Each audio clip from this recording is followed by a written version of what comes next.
No mitä vastuullisuus tarkoittaa Krimpillä, niin se on haluttu sisällyttää ihan arvoihin ja strategioihin ja kaikkeen tekemiseen, että se ei ole vaan mikään erilainen tai erityinen tai eri osasto jossain, joka tekee sitä vastuullisuustyötä, vaan on haluttu, että kaikki tekeminen perustuu sille, että se on vastuullista.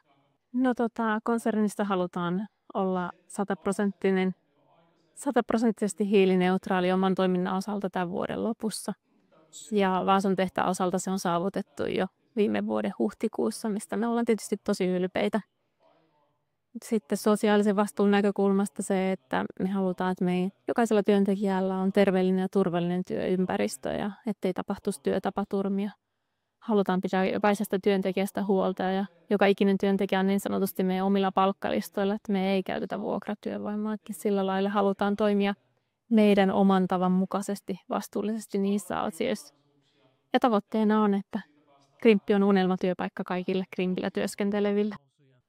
No toimitusketjun hallintaan, niin me tehtiin viime vuoden lopulla päätös, että otetaan Jakamo käyttöön ja me uskotaan, että Jakamo mahdollistaa meille toimittajien paremman tuntemisen,